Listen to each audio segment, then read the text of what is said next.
What's going on?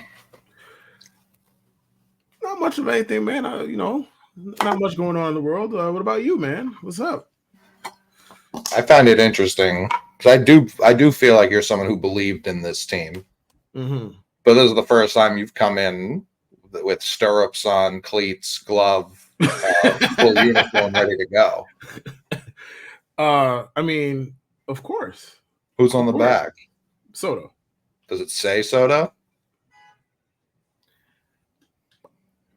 It was. I really enjoyed our time together recording this Listen, show. I see the Nike check. You never know with those ones. If it were obvious, Brother, you only played this year. brother. I don't do the whole name shaming thing that other people do. Well, not for the same reasons. Not for the same reasons. I do it, but not for the same reason. I don't care if you want to. It's just financially irresponsible to me. That's my main point here. Like the Yankees give you an out. Like if you get like Soto, for example, you get 22, he leaves. Okay, like that could be a Cano jersey because he wore 22. That could be a Clemens jersey if you're. I was gonna say Clemens was 22 as Clemens well. was 22. Like it could be whatever you want it to be. Yeah. You got Soto on the back. It's a Soto shirt. He gone. He's somewhere else. You still wearing that.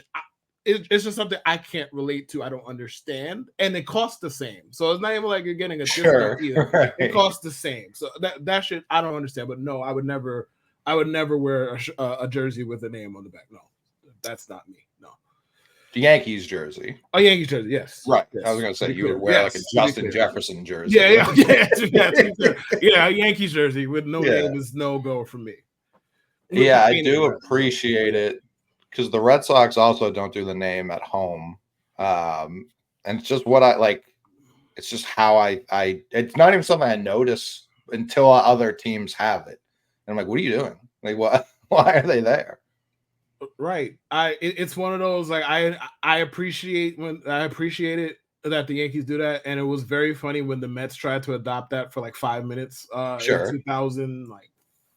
It was a long time ago. It was like, oh, we're trying to jersey with no name on the back, and buddy, that shit lasted a good like week, and they were just like, all right, we can't do this no more. Yeah, they need to figure the uniform shit out in general. Like they tried to summon the black jerseys in the playoffs. It's like you don't wear these regularly enough, and they obviously got thumped in that game.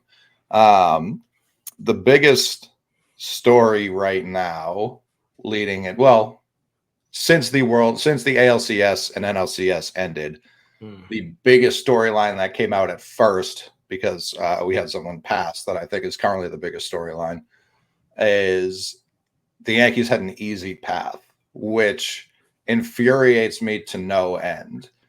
It's not true in the sense that people are saying it. Like, it wasn't an easy path. Right. Every team they played was exactly as good as they were. They were all the same team. The Guardians right now should be every member of the team, specifically the fucking asshole shortstop that they kept throwing out there. Rocchio, is that what it was? Right, Rocchio. That guy. I love him. Big fan. Wrong, like maybe the worst. I believe he's up for a Gold Glove. But he was great in the regular season, and boy, he a lot of them were. Fucking Emmanuel Clase was great. And then he said, for Halloween this year, I'm going as 04 Mariano. And it was like, whoa, why are you doing that? Why the fuck would you do that? All right. We don't have to put them in the same sentence. I understand what you're trying to do. You're right. Clase was way more dominant in the regular season. It was far more shocking. The strangest thing that, like, Cleveland, that series was in 5, or it was 5, right? Yeah, 5. Mm-hmm. I believe you could have made the case they should have been up at least 3-1. Should have, and just couldn't because of their own incompetency.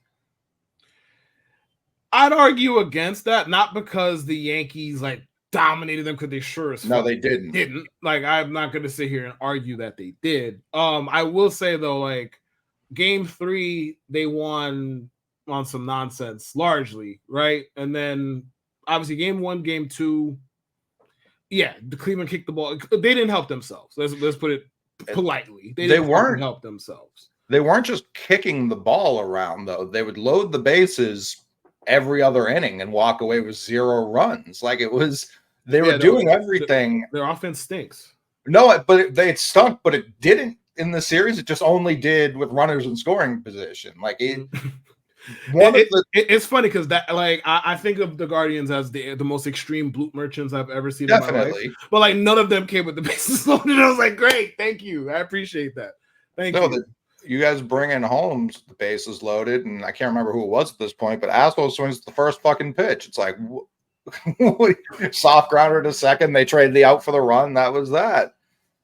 But yeah, it's like I see Mark Leader Jr. got a win. Luke Weaver got a win in the Soto walk-off game. The Guardians won 7-5. Like all of these games could have gone either way.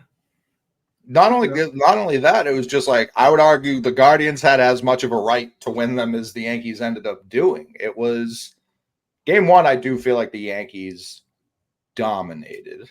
Yeah, it was 4-0 before they added. So that was like the Yankees. That was the only game I feel like they outright won. All the rest, it was just like this is the Guardians' game to lose, and boy, did they. So that's where I can't say it was an easy path for the Yankees. No.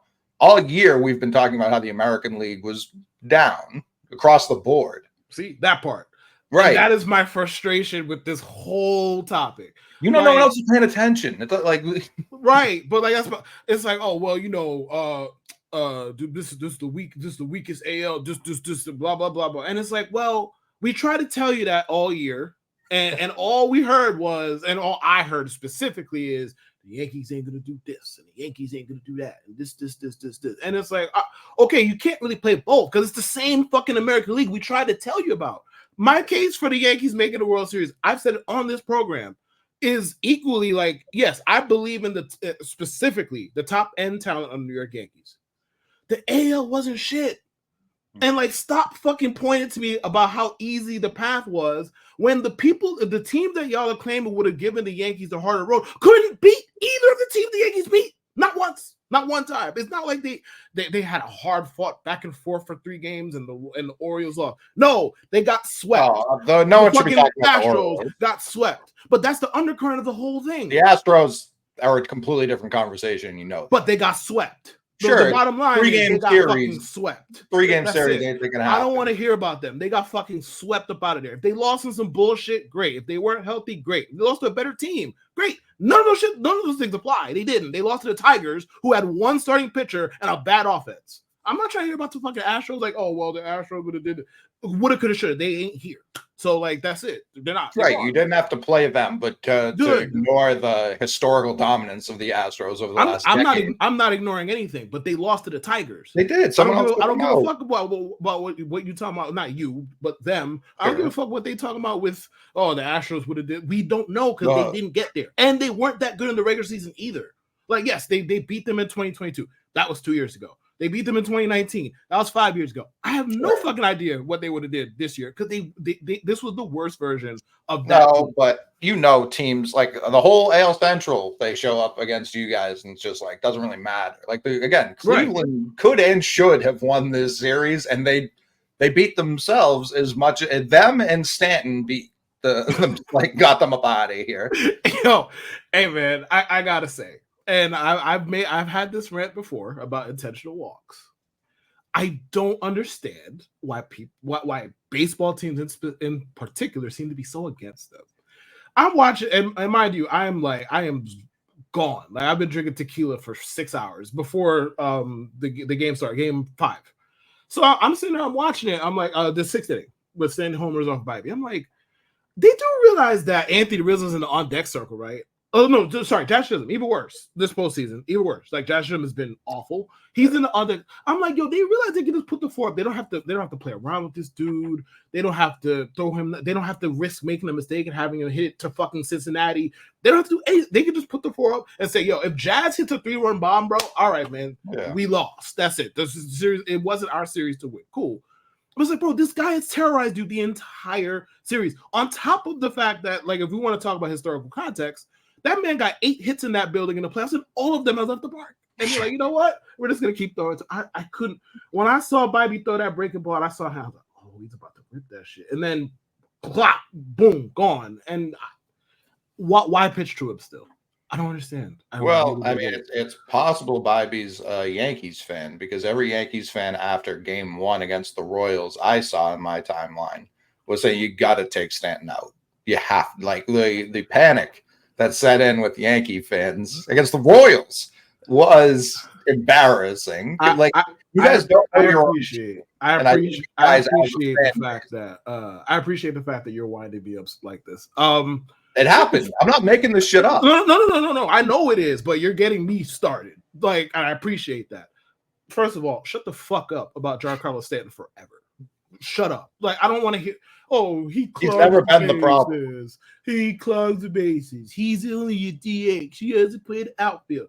Shut the fuck up about that man forever. I don't want to hear shit for a lot of reasons. But my main thing with the Stanton stuff that's never made any sense to me is that Yankee fans like to claim they're all about the postseason until it's when it's convenient for them. It's like you're all about the postseason and you're mad at the team's best postseason performer in the last 7 years. Why?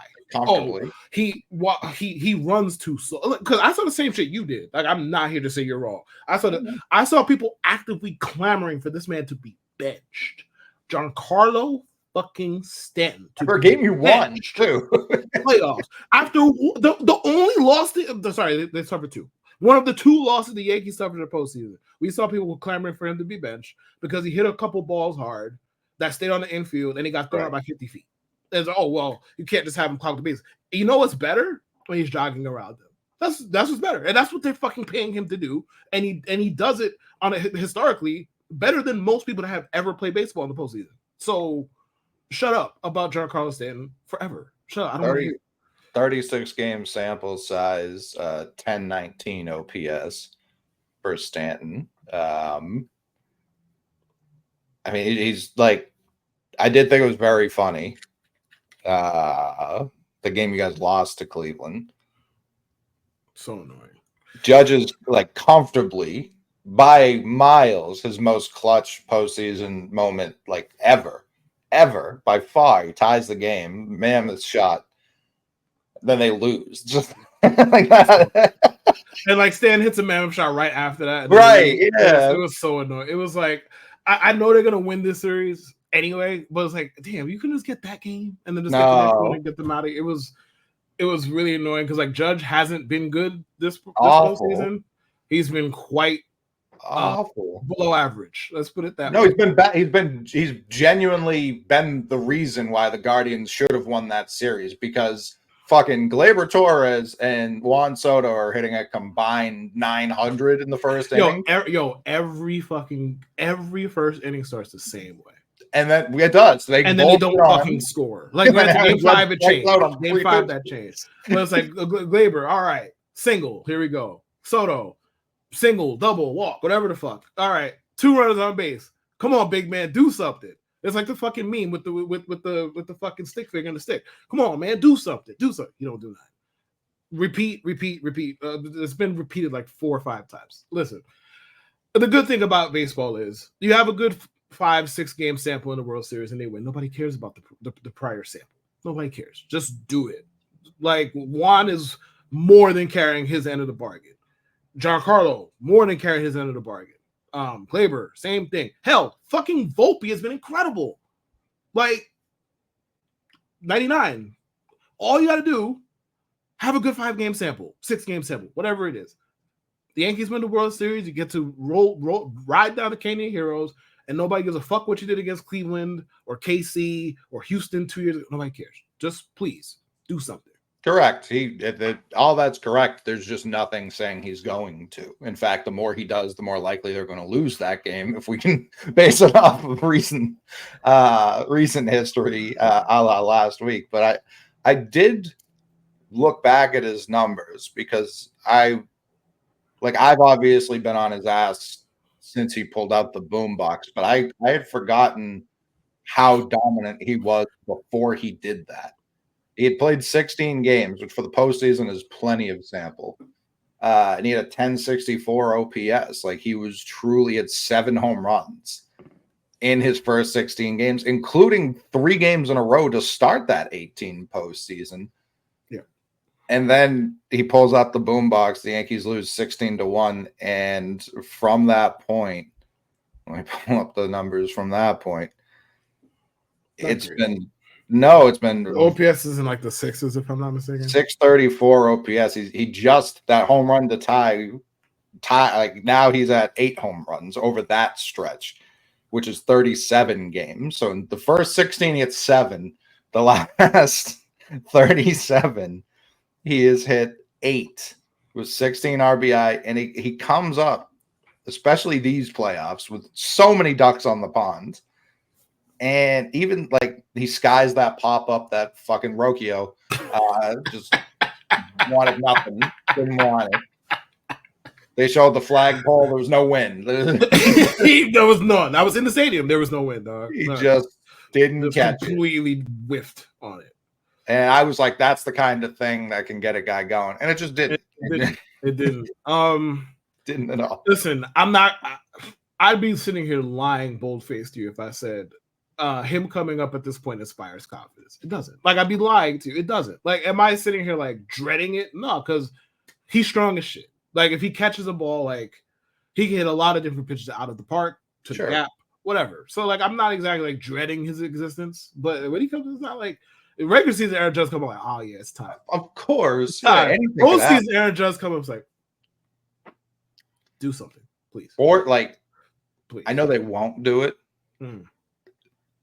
If they switch him and Stanton in the lineup, I think they can beat the Dodgers. I don't know that they will if they don't do that. And it's not a troll. Like, Stanton's been that good. You're getting 9. You're getting 2 guys on base to start every game, literally all of them, and you're just squandering those opportunities because Judge goes out there and he kills the rally. He strikes out, and everyone goes fuck, and that's it. Like that's every game. I don't think that's the world's most outrageous idea. They won't. They're never gonna fucking do that. Not now, at least. They're never gonna fucking do that. No. Like he is their number 3 hitter. He feels comfortable there. They love him. Yada yada yada. The works. We understand, but they're never gonna move him. I will say this though.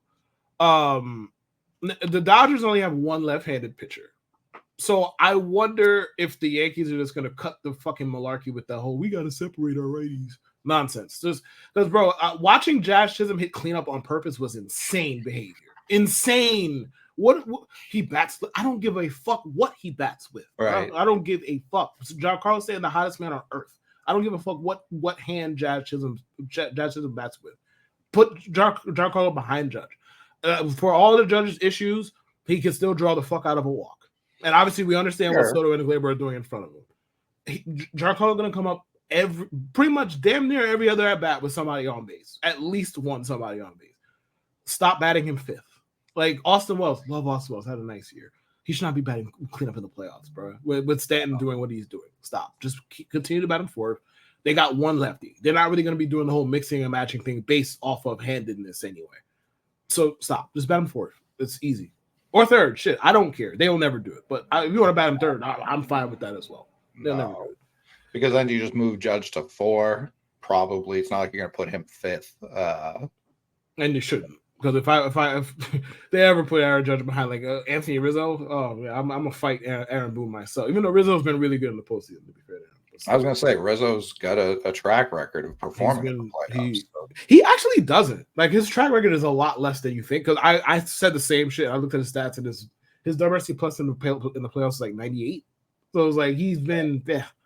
But I looked it up because I thought the same thing. I'm like, he's been okay, but he's been nothing. You couldn't ask for anything more from a guy with fucking 3 good fingers on his right hand now. Like you couldn't ask for more. He's been phenomenal. Well, with the bat, the defense has been rough, very rough.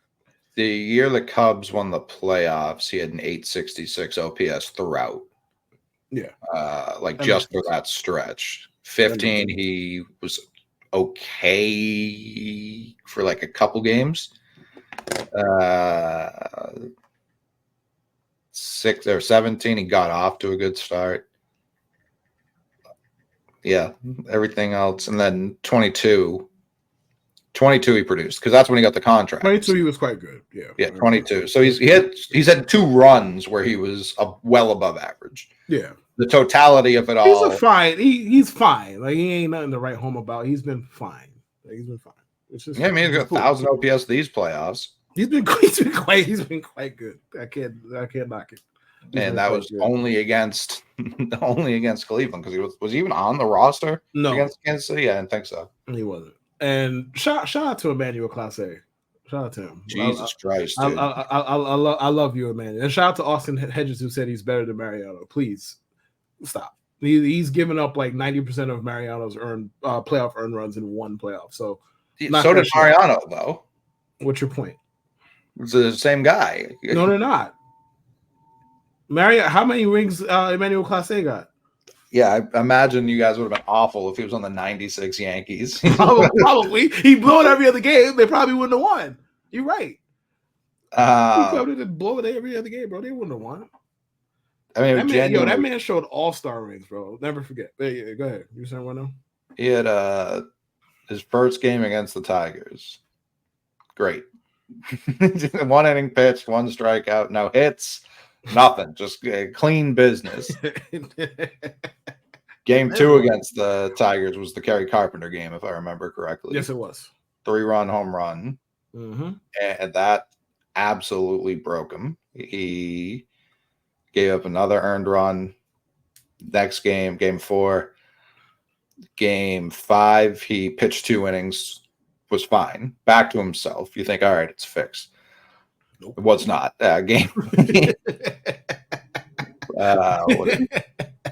Game 3 against the Yankees. This is the game they win. He gives up 2 runs. That had to have been the Stanton shot. Yeah, he tried. He tried to blow that shit. He tried.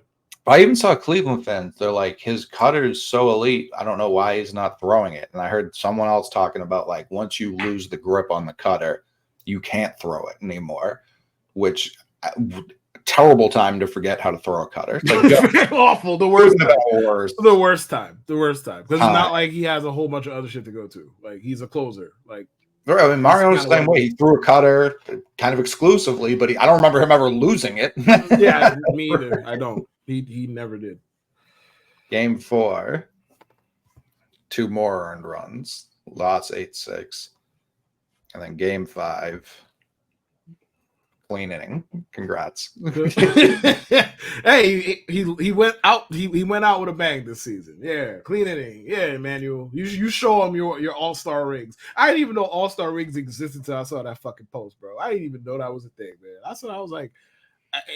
It's rare that somebody gives you such free access into. Hey, this team has occupied space in my head. Like he did in that moment. He's like, yeah, the Yankees, yeah. You know what Pedro said when he tipped my hat and called the Yankees my daddy? He might as well have said that. Like, that's what he was saying with that post. Pedro was never this bad. Oh no, agreed. No, agreed. It would have been way more accurate for Clase to say it than Pedro to say it. Pedro would lose like 3-2 against Roger Clemens, and he'd be like, "These fucking assholes." He wasn't giving up. If I'm not mistaken, the call of my daddy game was like 5 1/3 and 2 earned or some shit like that. Right, I'm sure it was 2-1 or whatever it was. And he's saying that it's like all that says to me is that he's a sore loser. I really appreciate that. Sure, yeah, but loser. Clase just being like average. He didn't even need to be like his peak from this season. If he was just average, I think it'd at least go 7. Like, I don't like Rocchio was for sure worse than Clase. No doubt in my mind.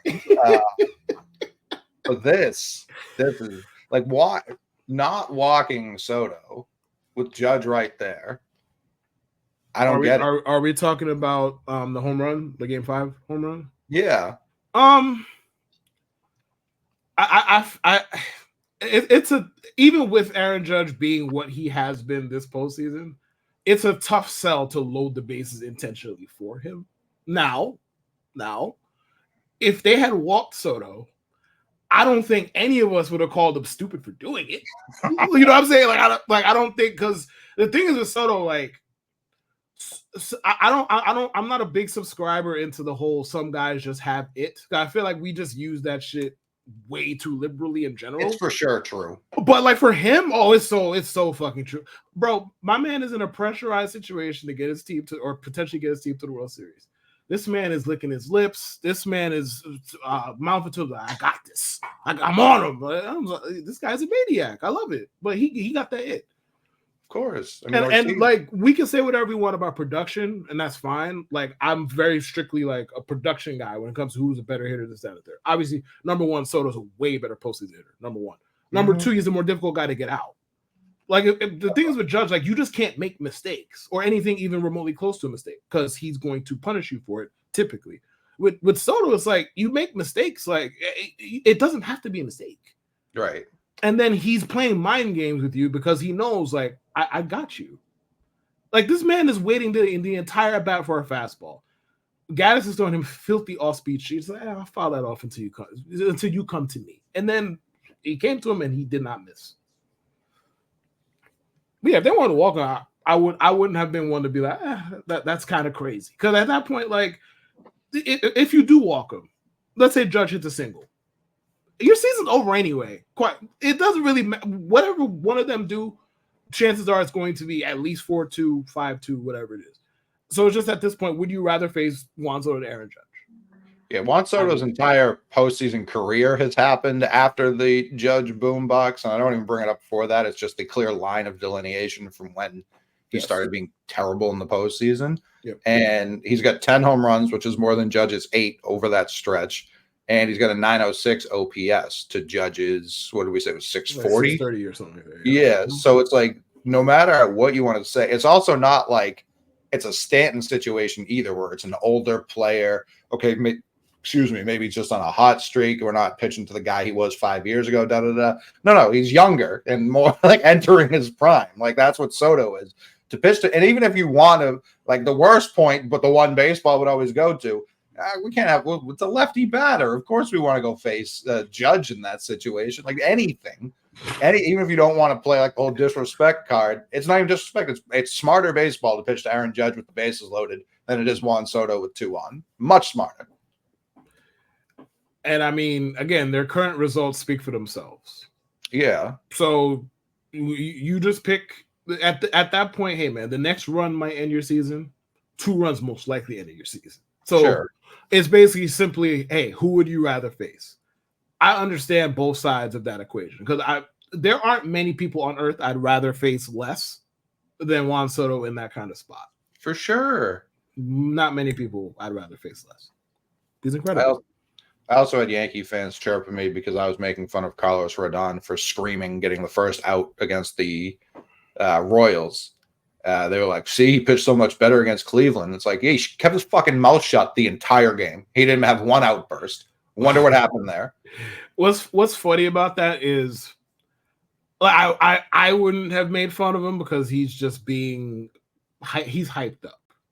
It obviously didn't help, though. You know what I mean? Like, it clearly didn't fucking help. My man came out there, like, throwing 99 and screaming. I'm like, yo, this start's not going to last long. Just hopefully, like, he don't blow the game up by the time they're ready to take him out. Unfortunately, he kind of did. He sure did. Like, he did. They were down 4-1 by the time he left, I believe, or 3-1, whatever it was. Yeah, it was 4. He got all 4 runs the Royals scored. Right, okay, right. So, like, yeah, would I make fun of him for being hyped up? No, but I watched it and I saw it. I was like, yo, this is not good. It's not. It's not good. Hyped up because I said like Andy Pettitte would never do this, and I had Yankee fans being like, "Oh, so you agree that that's the gold standard?" And I was, no, it's your standard that you set. The gold standard is funny. Yeah, like obviously, like no, but if that's like the Yankees championship standard that they talk about incessantly.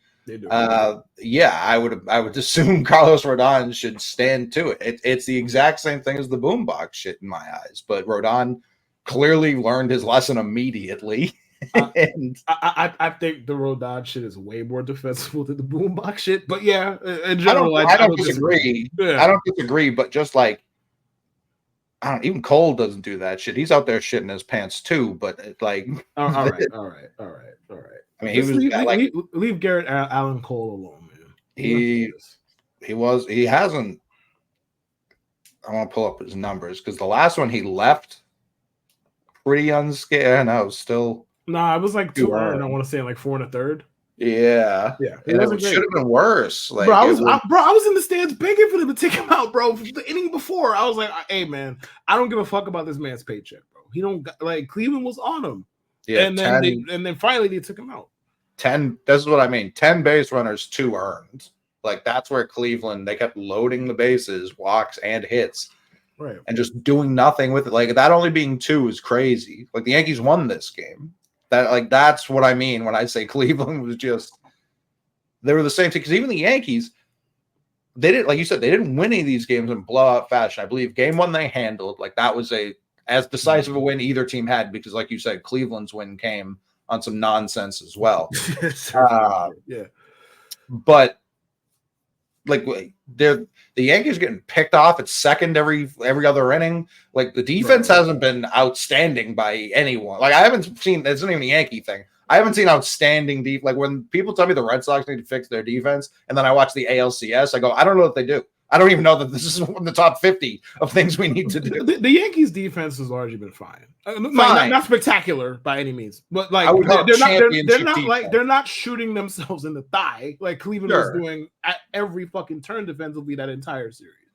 Like when the balls are hit to 2 Yankee players, for the most part, they made the plays of them. Yeah, that's all I really ask. I'm not asking for superb Gold Glove defense across the field. That'd be nice, but I'm not asking for it. Cleveland is like, bro, a pop-up went up and they were dropping it. They dropped grounders from Verdugo multiple times in 2 games, multiple times. Rookie booted ground balls from Verdugo. It was what it was. But yeah, I mean, the defense from Cleveland's perspective definitely was even worse than ours. Yeah, I look at Rocchio and I just this might be the worst player in Major League Baseball. I'm not even a little joking. I don't know how he played 143 games this year at a 614 OPS. Like his bat wasn't carrying him. His glove was until it wasn't. I look at this team was until it fucking was. Like you say, like, oh, some people have it. The other is also equally true. Like Rocchio does not have it. Clase does not have it. I'll give you Clase. Like Rocchio, he's a rookie. He's a rookie. I get it. 23 games last year. I get it. I get it. He shit all over his pants, all over the field. Like I'm not here to defend his performance. He can get better from here. He's like 22.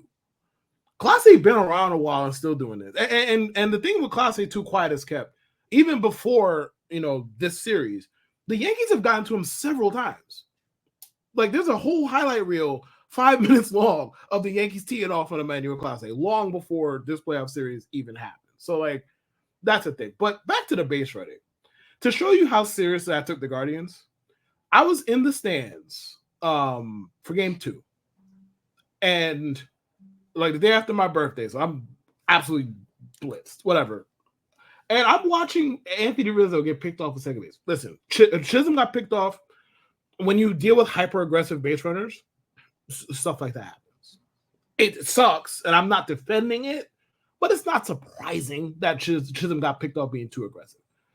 Brother, they threw a pitch, and then the next thing you know, I look up, and Anthony Rizzo and the catcher are staring each other down.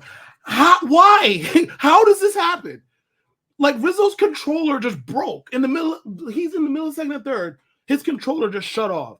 He's standing still, and the catcher is like, he's running towards him, and it's over. The catcher's like, all right, don't make me really throw this, bro. Like, please don't. And then Rizzo just standing there looking at him. I'm like, this is unfucking. They're gonna light 2 outs on fire in an inning. This is great. But I was laughing. It was funny to me because I don't take Cleveland seriously. It didn't matter, but that for me, if I see that, it's like, all right, against Cleveland, this doesn't matter. Against the Mets, it probably wouldn't matter. But like the Mets will also do stuff like that. Against the Dodgers, it will for sure matter. For sure, you can't light 2 outs on fire on the bases against the Dodgers. Like they will make you pay for it. Yeah, it's I don't know. Like I'm obviously rooting for the Dodgers. You guys could be playing. Pol Pot's favorite 9, and I'd be like, I'm with Pol Pot. Like, I had no doubt in my mind. Yeah, and everyone should. There were some Red Sox fans I saw like happy for the Yankees. Like, those people can go eat what? shit. Like, you crazy dude? Like, what are you talking about? Happy for the Yankees? Even if you want to be happy for like the former, because there are people who hate the Dodgers too. Like, people are complaining about this matchup. To me, it's quite simple. Yeah, there's no logical reason for you to hate both of these teams. Like, there's none. If you're a Padres fan or Giants fan and you hate the Dodgers, root for the Yankees. Like, that seems super easy to me. If you're the rest of the country, root for the Dodgers. Like, what are we talking about? It's the easiest fucking decision of all time. Why the rest of the country got to root for the Dodgers, though, bro? Who else would hate the Dodgers? Like, well, they've done nothing. I mean, fair. Like, the Rays hate them because of the 2020 World Series that no one cares about. Like, listen, man, people hate rich teams that spend a lot of money. You know this. We know this. Again, I get that, but even if you ascribe to that nonsense, there's a lesser of two evils here. And I'm not even telling people which one to pick. Like, if you there's no reason to hate both teams. Like, if you just hate one of them, that seems super simple to me. I mean, I'll say, what you're saying is not untrue. I'll just add, like, there is a reason. It's just not a good one. Like, yeah, you can hate both of them because they spend a lot of money. Sure, that just makes you sound like a loser to me. Tremendous loser. Like, you sound like a loser. Like, you're a Guardians fan. You're mad at both of these teams. I'm not going to watch. Okay, first of all, do you like baseball? I will say, if your team just lost in the championship series, if you're the Mets, right? Like, you always hate the Yankees, but you just lost to the Dodgers. So, like, why would you like either of those teams? If you're the Guardians, yeah, I get, like, when the Celtics lost to the Heat in Game 7 2 years ago, I didn't watch the fucking Nuggets play the Heat. You know what I mean? My team just lost. I was furious. Right, but, like, that, your reasoning is simply my team lost. I'm not trying to watch shit, not because, oh, well, the team with the big money always give it to you. Like, oh, yeah, because the Dodgers have gotten a lot of what they want the last 15 years, and they won the division every single fucking year. And the Yankees have, too, since I hear every single day they ain't won since 09. So, yeah, all they do is get what they want. I understand Cleveland fans not want to watch it because they don't want to see the Yankees. Duh. Like, I understand that. Like, if your complaint is, well, it's just the big money teams as usual, I would beg you to watch the sport more, number one. And number two, let's understand. You listen to sports fans enough, and like you read Twitter enough, like especially heavy on the read Twitter enough. You realize that nothing makes 80s people happy ever. No. When it was Rangers, Diamondbacks, they complain the same way. Who wants to watch this? There ain't no big names here. Who wants to watch the Diamondbacks? You got the big names. Who wants to watch this? It's just big names. All they do is spend on big names. Which one do you want, bro? Like, you want what? You want mix and match? Like, sometimes that doesn't happen. Okay, I don't know what the fuck to tell you.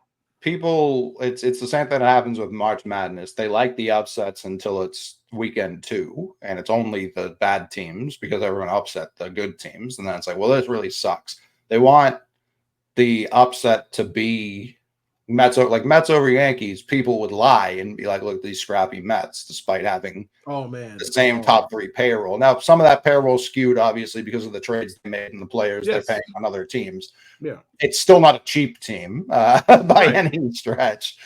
Yeah, people like it. For me and other small market fans, this makes me hate my team way more. Like, there's no, I was screaming in the middle of this season. I said it to you. I said it to Jared. I said it to Passon when he came on. The American League was winnable for whoever wanted it. Yeah. And Craig Breslow and the boys went into the deadline and said, we don't want it. Like, we simply are all set.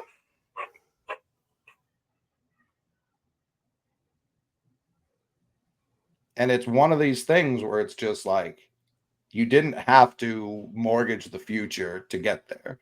You didn't have to go crazy and blow up the farm system to add all these pieces. You needed to add 1 or 2 arms.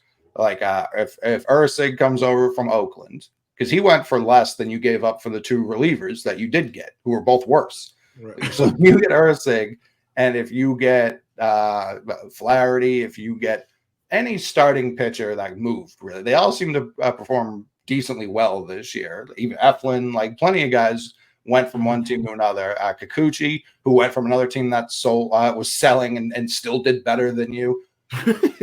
Just crazy. Like, genuinely crazy how poorly they blew it. Now, I'm not saying like, oh, they would have walked to the World Series, but that's kind of the point. Like, we beat we had the season series over the Royals. I don't know that Cleveland dominated us. They might have. I can't pull that record off the top of my head, but it wasn't like, and the Yankees, we played evenly all year. So it's not something I can point to and be like, we had no shot against these teams. No, the shot was there. You just didn't even take it. You let the shot clock run out instead. Listen, man, half the damn league makes the playoffs, bro. We don't. Half the league makes the playoffs. It's not what we do here. half the league makes the fucking playoffs, bro. Like, if you have any good players whatsoever, like, selling outright, unless you're just so fucking far out of it for whatever the reason is, I just, to me, it's just anti-competition. I understand there's reasons for it. I get it.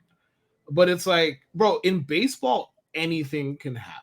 Mm-hmm. Listen, most of us didn't expect the damn American League playoffs to be the Yankees versus the AL Central, right? I think I speak for everybody. Most of us didn't fucking expect that shit, right? Sure. But it happened, right? Like, the Red Sox have good players. The Red Sox they had power, they had speed, had a little bit of pitching.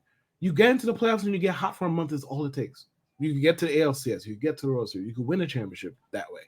Just outright just being like, we're all right. It's crazy to me.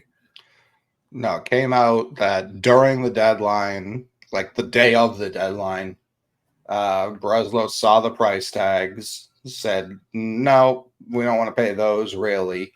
And also it said that it was too late in the process to pivot to selling, which I feel like is nonsense. Like, the prices were set up a few days in advance. Like, it was when who's the trade Washington and Kansas City had for another reliever? Oh man, I can't remember who. They sold the second round pick and a prospect to get him. I can't remember the name, but and it was just like, that was when the price was set. That was right before the All-Star break, like the game before, because the draft was that weekend too. Yes. So they do that, and it's like, all right, you knew what you were dealing with. Like, I still understand they had another objective, which was to clear out some of the minors, because they had a lot of guys, some 40-man guys, some guys who would have been subjected to the Rule 5 draft, stuff like that. But they just wanted to clear out of the system. Fine. You know what I mean? The York for Priester trade could end up being a fruitful trade down the road. To not keep selling there, or to not just buy slightly higher, is insane to me. Like, genuinely insane. And that's my thing, man. Like, and the Yankees they didn't do anything. They really just didn't do anything at all last day. They got like Keenan Middleton. Like, no, sorry, I'm talking about last year's deadline. Oh, sure, yeah. And it was a similar situation. Obviously, like, they lost their best player, blah, blah, whatever. It was a similar kind of situation. They had a similar kind of record, blah, blah, blah. And it's like, hey, man, if you want to sell, just do it. Like, fine. You want to pick a direction. You want to throw the white flag in, do it. You want to buy, do it. Doing neither is fucking infuriating, bro. What the fuck are we doing here? Do something. Pick an angle and go. Pick a lane and drive through it, bro.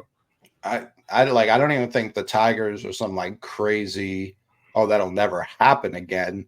Too often it's like selling is seen as waving a white flag, and but a lot of the times it is. It's like bad teams.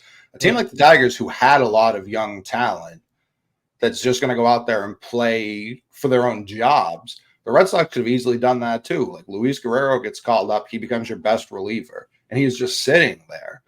For us specifically, we too often are like afraid to test out minor league arms at the big leagues, and it's like we'd rather go with terrible veterans we know are terrible, but they're veterans, so we trust them, as opposed to these young guys who have all the options in the world. You can ping pong them back and forth and then just see what happens. It was just very frustrating, the path again, this was the hottest team in baseball going into the All-Star break. Like, this wasn't a team that was like, no, they were 500 all year. That would change the conversation dramatically. For 2 months, they had the best record in baseball. And it's a 6-month season, so that's not all the work that it requires. But for 2 months, legitimately, they were the best team in baseball and punted right after that. It's frustrating. It's frustrating to watch. And then they keep talking and saying nothing, which they can't say anything because last offseason they promised you Ohtani and Soto were both going to be playing for this. So they've done everything the last 12 months about as poorly as you can do it. I mean, yeah, they were the ones who said they was going full throttle, and then, well, they didn't do anything. It's like, hey, man, listen, you don't want to go full throttle. I'm sure you could sell that to a big portion of the fan base. Positive. Because there are a lot of fans, every fan base, who will eat up whatever the fuck is sold to them or handed to them, whatever. They will. With that said, like, you don't have to tell us that shit. Like, you don't have to go tell us that we're evaluating all options. We will do what's best for the team. Boom, done. See how neutral that is? Like, that could mean any fucking thing, let alone, like, we're going to go full throttle. And then you don't do shit. Like, your full throttle moves are what? Signing Lucas Giolito? And no, like, this is not a hindsight 2020 thing. We got on this show and said the same thing. Like, hey, saying you're going full throttle and that being your move is crazy. Just don't sell us a fucking lemon, bro. Crazy. Of an offseason. Just don't. Just crazy. But I hope they continue doing that. Please. I mean, it sounds like they're going to do much worse things, but they're trade Casas too while you're at it. I think that's certainly on the table. I think they're going to trade Casas and sign Bregman. Like, in my heart of hearts, I think that's what they're going to do, and I couldn't be more. I think I like the Mookie trade better than that plan. No, you didn't. It's like it's the same thing as signing Pablo Sandoval. Only it's worse because you didn't have to trade to do that. You know what I mean? You didn't have to open up a spot for Pablo. You just gave him money. So then who would be playing first then? Devers. Ew. Terrible idea. Ew, that sounds like a bad idea on multiple fronts. But first gets talked about like it's this nothing position, and it's obviously easier than other positions. Like, I'm not denying that. You're involved in so many more plays than any other position other than catcher on the field. Like, you're genuinely just more in the mix. And I don't think that's like, I don't need Devers like hitting the splits to try and scoop a ball. That's not what I need from him. It's funny because that's the first thing that came to mind. Because I'm like, Rafael Devers turns into fucking George Brett whenever he comes to the stadium anyway. That first time that he scoops up a ball he has no business getting to and does the splits and gets it out to end the game, I'm going to launch my TV out the window. Because it's going to happen. If he's playing for, it's this 1,000% going to happen in Yankee Stadium. There's a chance he'd be fine at it. You know what I mean? But I do feel like his glove's not his strong suit. It's his arm. His arm is very strong to the point where he can't always control it, but it's a very strong arm. So that's where it's like, why? That's not a first baseman build at all. If you're a spectator in the first and second row, you got to pay attention when the balls hit the Devers, bro, because he might fucking fire and hit you. But 100%. The thing with Costa is like, and extremely high in the guy, so maybe I am missing something. Sure, I'm open to that. I don't watch him every day. Maybe I'm missing something. Sure. From the outsider perspective, and from reading like the fucking 5 Red Sox fans that I like to follow, it doesn't feel like that's a baseball move to me. That just feels like they are tired of him. They're tired of other stuff, whatever the other stuff might be. His eccentric personality, his mouth, whatever it is. It feels like they're just like, I could do without the other shit with him. And so far, the on the field hasn't been good enough to overshadow the shit that they're tired of. That's what it feels like to me. I think it's the Red Sox offered him a contract extension last February. He asked for more, and now they're going to trade him. I think it's that simple. That he didn't. So they're the A's now. I think it's like with Mookie, they put out the information. They offered a contract. Right. He countered. They traded him. Like, they didn't re-counter. They didn't go, okay, well, what about this structure? They didn't do any of that. They were just like, well, you can't reason with this guy. Get him out. With Casas, it was like, we offered a contract. He said no, where we're going to pay Brian Bayo and Cedar Rafael instead. And it was just like, well, why? That's it? You just offered the contract. He said no, and you're done?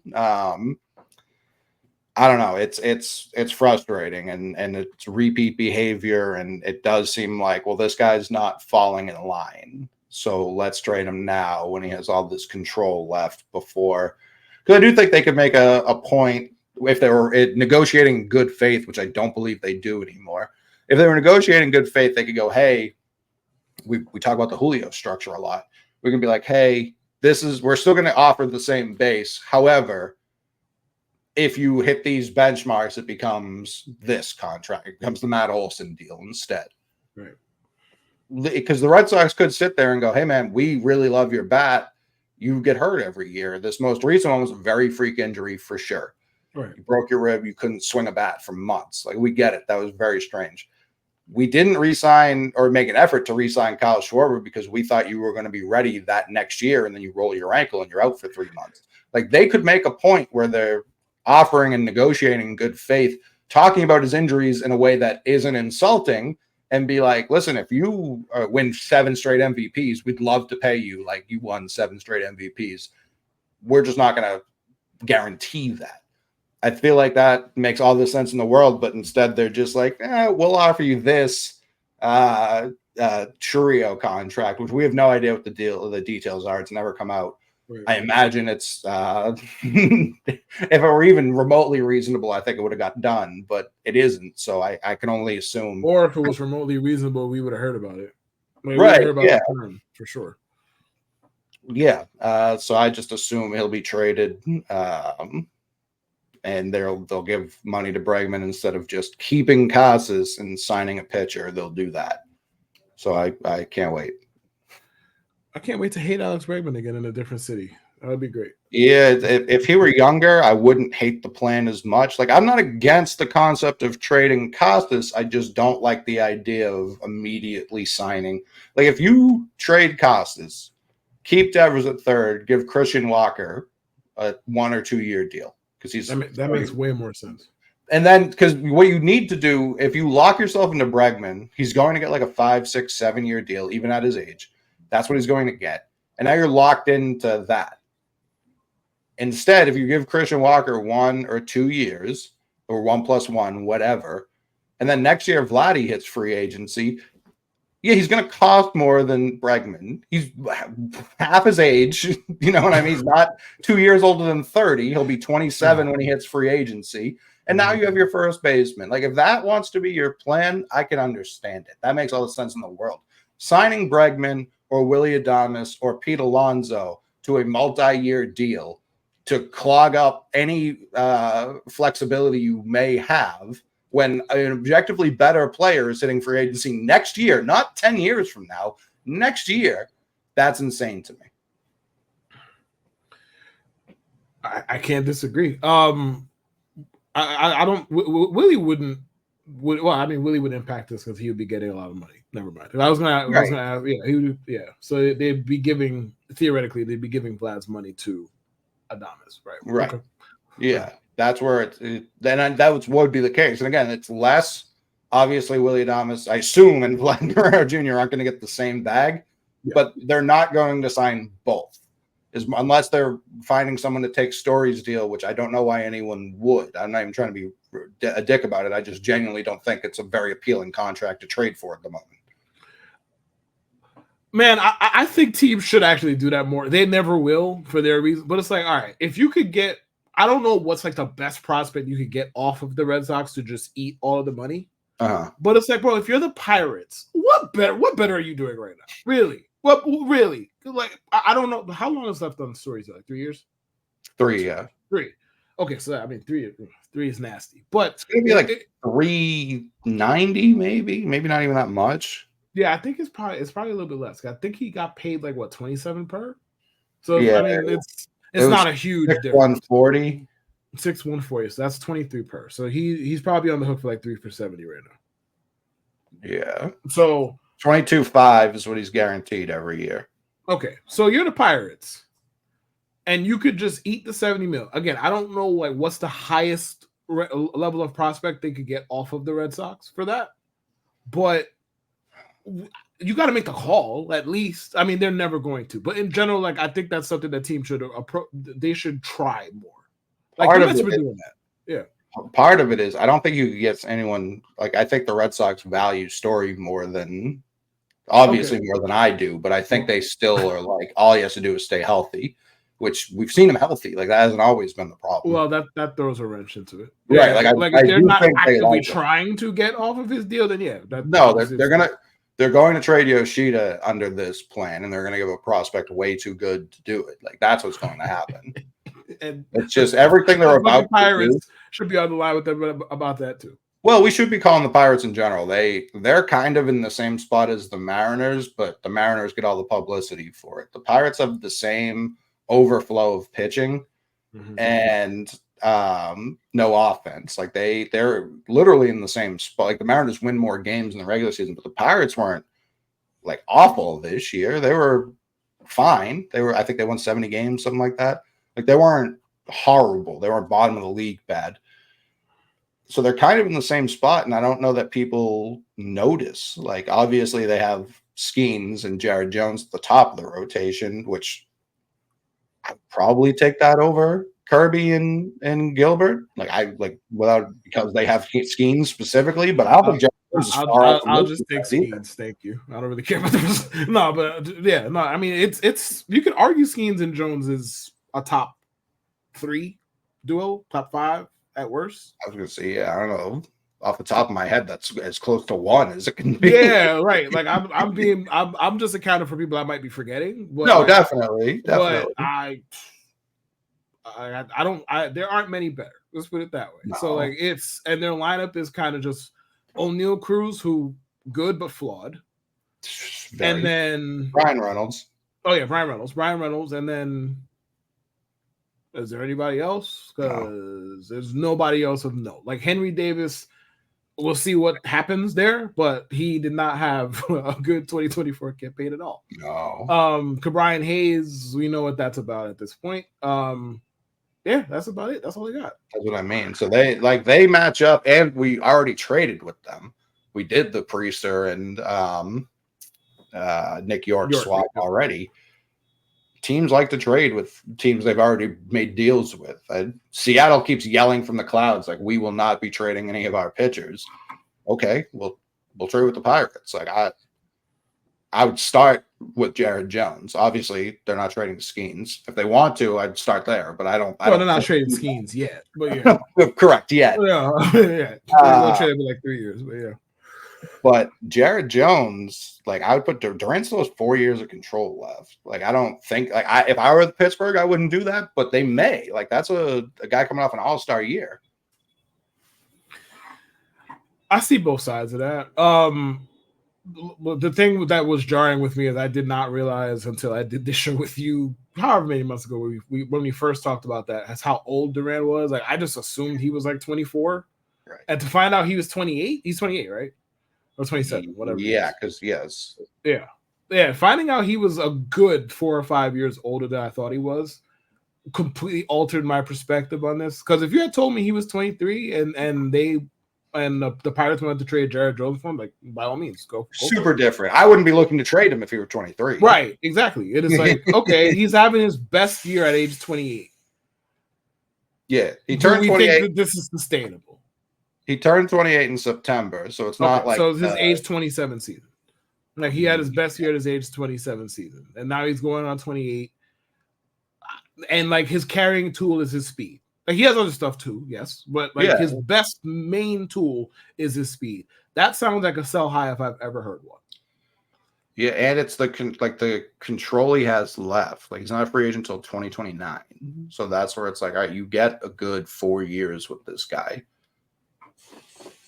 He seems like he seems like our best trade piece to me. We have all these outfielders coming up. He doesn't even play center for us. Like, so even if his glove has improved, which it has for sure, he's going to be our primary left fielder. It does nothing for me. Oh, he's moving to left? He played left this year until Story got hurt, which obviously was early, but we didn't commit to Rafael at short for a while. Like, we were just bouncing him back and forth. When they're playing their preferred defensive alignment, it's Rafael in center every time. Okay, so then half the games he's playing left and family, it does nothing. Not a lot of value there. No, So that's where it's like, all right, if like the Pirates are playing O'Neal Cruz in center this year at the end of the year because they were just like, we got to figure something out. They clearly want a center fielder. Like Duran can play center, he's just not going to do it here. That's where it's like, all right, the Pirates are so fucking funny, bro. Like just a random Tuesday in like July. Here it is, like O'Neal's taking grounders and fly balls and center. It's like y'all had the entire spring trade to do this. You realize that, right? You have all of next year's spring trade to do this, and they're just like, we're just gonna throw them in there now. I mean, I don't necessarily. I understand why, because they were out of it. No shit. They're trying something. It's just funny that it just came out of fucking nowhere. Not like they're a slow build to this where like you're moving a shortstop to fucking center field. That's a massive deal off the bat. And they're just like, random Tuesday, like, he gonna be playing center tomorrow. Don't be surprised. Like, okay, thanks, Pittsburgh. Appreciate it. Yeah, their team. Like I also think you could do Durant for Bubba Chandler, who's Pipeline's 15th overall prospect, Pirates #1 prospect. Yeah, they got good guys down there. They've got like eight deep in pitchers. Now I wouldn't trade Durant for all of them. It would really just be those two. But they have other pitchers that I'd be certainly interested in if they wanted to do a smaller like Willier swap. Like to me, they just make way more sense than Seattle does because Seattle's indignation towards trading in general. So it's like that's just not going to happen. All right, move here. If I'm Seattle, I'm making two separate trades for bats with my arms. You got so many of them, bro. Trade Castillo. Like if you don't want to trade the young guy, I think they will. Actually, I think they will because he got a lot of money on the books for the next 3 years. But if you were a free agent, people would he would get more than what's owed to him, which is how I think it should be viewed if you're a team trading for him. Right. Like Castillo, I should have this memorized. I've looked at it so many times. He's got 24-1 coming next year for the next 3 years. It's a flat deal. And that's a vesting option in 2028. And even if that vests, he's still just going to be a 35-year-old pitcher. Like that's not the end of the world. Yep. Yeah, and he'd be a 35-year-old on a 1-year deal. Yeah, you're fine. That means he was excellent in the next 3 years. For it to vest, he needs to be posting. So that's complete. So it's a 4-year, less than $100 million deal. He would get more than that if you're a free agent. He would 100%.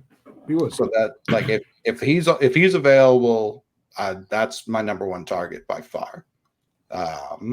I think they're obsessed with the young pitcher part of it, which doesn't make any sense. Like they need a reliable pitcher. They're full of young pitchers. That's all we have is young pitchers. I mean, you would like a young good one, but if you can't get one, then you take older good one. It's fine. Being preoccupied with it is weird. You don't have to, especially when the older ones they're probably going to cost you less as far as your prospects go too, on top of everything else here. Right. So it's just a matter of money. Fernando Valenzuela passed, and I genuinely did not know. I knew he was a Hall of Famer. I knew he was unbelievable, but I didn't know he started his career like this. Jeff Passan posted the Baseball Reference page last night, and it is outrageous what he did to start his career. 8 consecutive complete games. 8 consecutive decisions, obviously, because they're complete games. And he won them all. He goes complete game shutout his first start. He gives up 1 earned his next start.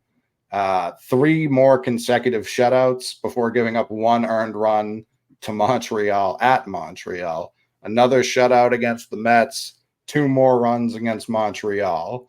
That's it. 4 earned runs over 8 starts. He had a .50 ERA with a whole heap. 4 of these games were double-digit strikeouts.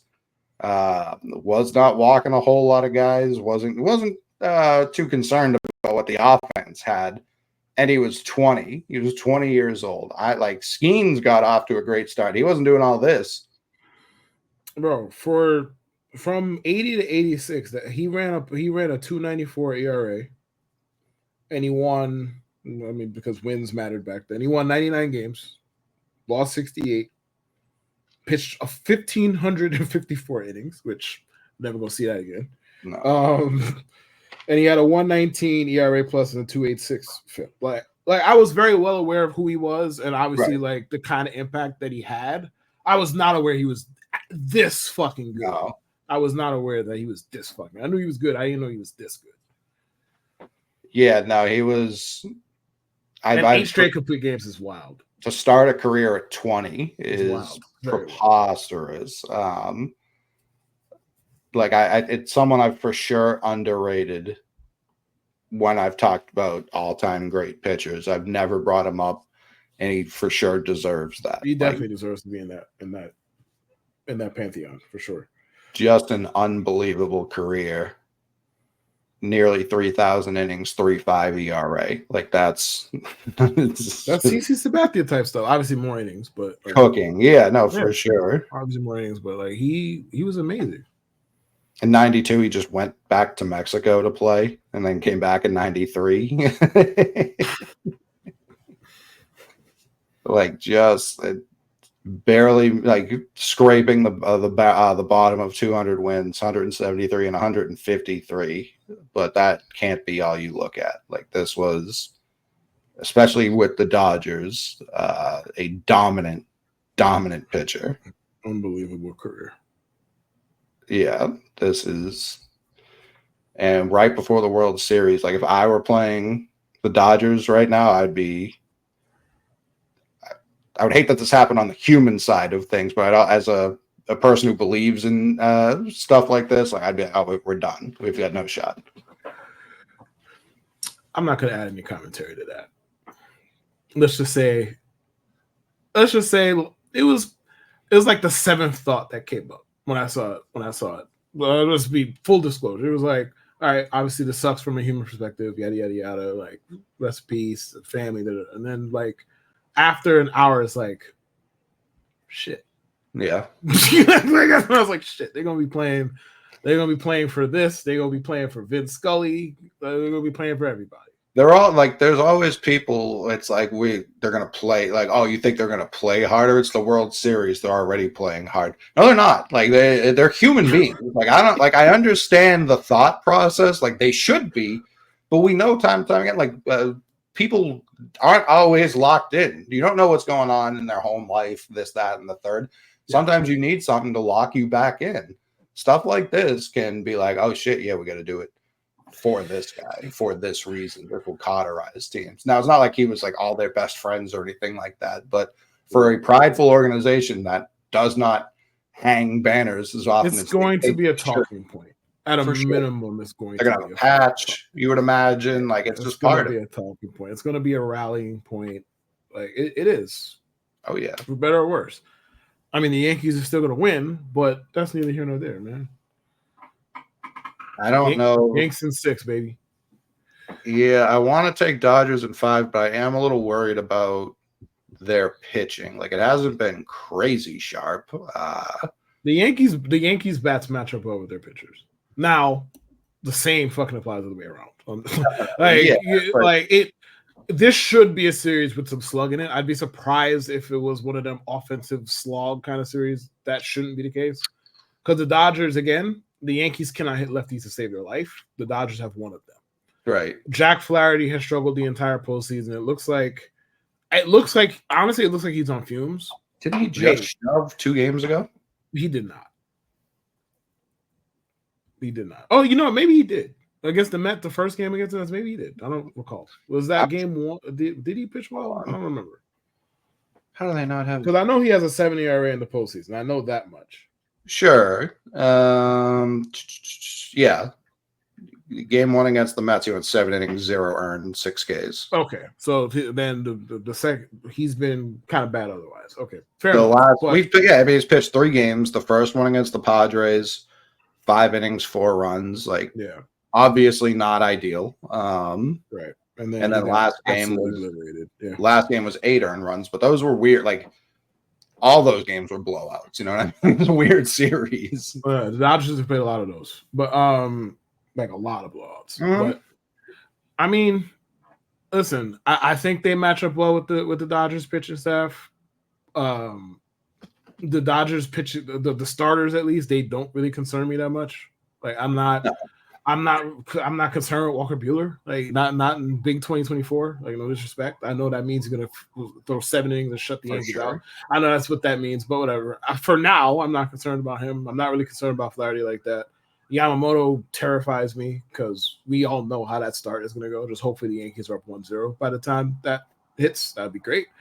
Yeah, man. I think it's a 50-50 kind of series. One picks the Dodgers. Hey, man, cool. Good for you. One picks the Yankees. I am picking the Yankees. Cool. Good for you. I understand on both sides. I think they match up well with each other. I do think the Dodgers are much better, but I think that because I think the NL was much better. So it's not necessarily like, oh, the Dodgers are some world beaters. But they like Mookie's this has been his best playoff run by far. Is there any updates? Is Freddie Freeman just done? Like, are there updates on that? It feels like he plays every other game, right? Which it speaks to them that they have the luxury to do that. Let's put it that way, because most people would not have the luxury of just being like, oh, you know what?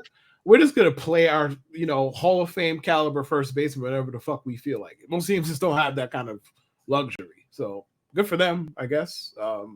I think he's gonna continue playing every other game. I'd be shocked if he didn't play game 1. They have a whole bunch of days off. So I'm sure he's playing game 1, and then game 2, we'll see. And then after that, we'll see. Yeah, maybe it was every other game until the World Series. But if he's hurt, he's hurt. Like, there's not much they can do about that. Kike is he's a guy who has it on a weird, like, Soto's good all the time. He just, like, it's like Ortiz. Like, he's good all the time. He raises it a level in those moments. Kike kind of stinks all the time. And then in the playoffs, he's unbelievable. That's the beautiful thing about baseball, because I think that's the only sport you can really pull this kind of shit off. Well, NFL, like, you have the occasional, like, Joe Flacco, but that's not this, because Joe Flacco is like competent, above average, whatever you want to call him in the regular season, and then he becomes God in the playoffs 1 year. Like, Enrique is one of the best postseason hitters ever. Like, we're not making this up. Like, the stats back this up. And it's like, regular season wise, like, you don't care if he plays for 3 days in the regular season. And in the playoffs, it's like, wow, where would we be without this guy? It's insane. And he terrifies me. Like, he scares me more than anybody else on that team. Which sounds insane in practice, and I understand that. But you expect Mookie to do shit eventually. You expect Shohei to do shit eventually. Blah, blah, blah. Like, if he's going to destroy you from wherever he's hitting, 6th, 7th, wherever the fuck he hits, you're not going to win. That's the thing. Shohei hits 2 solo home runs. You can get by. Right. He hits a 2-run bomb and a solo bomb. All right, you might get by. If they're going to do what they do, and then he's going to do what he does, like, bro, you're going to lose the series. That's just how this goes. Like, you need to control Enrique Hernandez. Like, that's one of the keys to insane shit to say out loud. But it is. It is, though. He's insane. Insane player. Insane postseason player. I mean, since I'm trying to line up the dates, but since the Aaron Judge boombox game, Kike has 11, it looks like, postseason home runs. The Judge is 8. Like, it just doesn't make any sense. 889 career postseason OPS. He's incredible. And that's over 81. Like, that's like half season's worth of at-bats. Crazy. I don't understand how this keeps happening. I mean, I understand. He's just that guy, I guess. It's just incredibly strange to me that a guy who is largely an afterthought, regular season wise, is a feared hitter in the playoffs. It's crazy. Yeah, 92 career regular season OPS plus. But hey, man, get him out and you win. Not really. It's not that simple, but you get. I was going to say, yeah, you still got to deal with Shohei and Freddie and Mookie and T.O., who's annoying. You got to do all of them. Yeah, Teoscar. Listen, for some unknown reason, every time Teoscar Hernandez still talks, he's still talking about signing with the Red Sox. Like, he's like, yeah, this is a tryout for them. If he gets to beat the Yankees, like, he only views this as a Red Sox tryout. Like, that's his whole career is just begging to play for the Red Sox, and the Red Sox, for whatever reason, being like, we're all set. It's one of the strangers, right the Mets series was still going on, and he was like, "Yeah, I can't wait to get to Fenway next year." It's like, what's going on? And he's a right-handed hitter, and they still have no interest. That's crazy. None. Right-handed hitter, because that's all you need at Fenway, right? Right-handed hitters. I don't care at all about that, but he's like, you need me, and I'm fine with him specifically. It's just that getting a regular right-hander, I have no interest in. But yeah, that's I'll go to, like, if Ohtani was sitting third for the Yankees based on his numbers with runners and scoring positions, since like the Yankees would never lose. The Yankees would never lose. The Yankees would never ever lose, bro. Like I'm holding off on buying World Series gear because I'm not going to be the one who has shit that commemorates second place if they fucking lose. Brother, if they had Shohei Ohtani hit third, brother, I would have bought every single piece of World Series gear and just be like, yeah, we about to win, bro. Like we got the best on baseman in baseball, basically. And you got playoff labor in front of a guy who is like 99 for his last 100 for his scoring position. Like, yeah, I'll take my chances. Thanks. Thank you. First playoff run, 11 games, 934 OPS. Must be nice. He's, as good as no one can say anything about that ever again. It's very funny. I hope he pitches this series. I hope he's like, you know what? Fuck it. Let's go. He was pitched poorly in Yankee Stadium. No, thank you. Huh? I said no, thank you. Pitch next year, bro. No thanks. I want no parts of the adrenaline boost that comes with Shohei Ohtani pitching an inning or two. No, thank you. No thanks. I remember, like, one of the first times he pitched in Yankee Stadium, he got run in the first inning. He didn't get to take it at bat. People were furious. Yeah. Thank God I didn't go to that game. But yeah, this he pitched twice in Yankee Stadium. He got clocked both times. Yeah, he got clocked both times. I don't know if he pitched against the Yankees at home. I don't think he ever did. But I know he pitched twice in Yankee Stadium. I was going to say it's 2 career games against the Yankees, and the Yankees have a 16-15 OPS against them. Yeah, he clocked them both times. Yes. Only 3 home runs because it hasn't been a ton of innings pitched.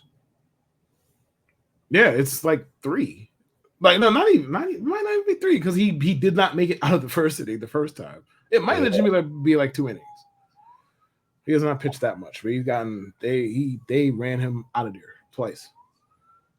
I don't even know. Like, his baseball reference is so weird. I don't even know if those are his hitting or pitching stats. Like, what a player. But yeah, I'll go Dodgers in 6.